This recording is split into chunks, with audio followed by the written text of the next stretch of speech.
ناظرین، بارش اللہ کی رحمت ہے، لیکن پاکستان میں بارش کی وجہ سے سیلاب آ جاتا ہے اور لوگوں کے گھر بار، ان کا سب کچھ پانی میں ڈوب جاتا ہے۔ پاکستان میں اس وقت سیلاب سے تباہی کی صورتحال ہے۔ تباہی کس قدر خطرناک ہے، آپ اس نقشے کو دیکھ کے اندازہ لگا سکتے ہیں۔ اس میں نظر آنے والے سرخ علاقے اس وقت سیلاب کا شکار ہیں۔ کئی سو لوگ اس میں اپنی قیمتی جانیں گنوا چکے ہیں۔ ناظرین، پاکستان اس وقت دو حصوں میں تقسیم ہو چکا ہے۔ ایک حصہ وہ جس کی سڑکیں اور آسمان بالکل صاف اور زندگی بالکل نارمل طریقے سے چل رہی ہے، اور دوسری طرف وہ سیلاب میں ڈوبا ہوا پاکستان جس کی خیر خبر لینے والا کوئی نہیں۔ حکومت کو جیسے اپنی ذمہ داری ادا کرنی چاہیے تھی، وہ اس میں ناکام رہی ہے۔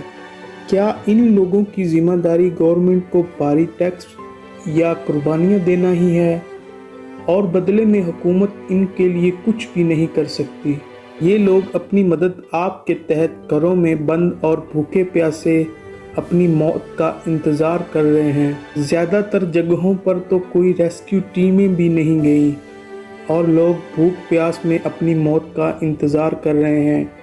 ان کے گھر بار سب ڈوب چکا ہے، ان کی آنکھوں کے سامنے ان کے بچے مر رہے ہیں۔ یہ لوگ اسی امید سے بیٹھے ہیں کہ شاید ان کی مدد کو کوئی پہنچے، لیکن ہمارا میڈیا صرف سیاست کے پیچھے پڑا ہوا ہے، اور ہمارے سیاستدان اپنی اپنی سیاست چمکانے میں لگے ہوئے ہیں۔ انہی لوگوں کی کوئی فکر نہیں۔ یہ لوگ بجائے اپنی ذمہ داری پوری کرتے، اس کو ایک قدرتی آفت بول کر اپنی جانیں چھڑا رہے ہیں، کیونکہ ملک میں ڈیم بہت کم ہے۔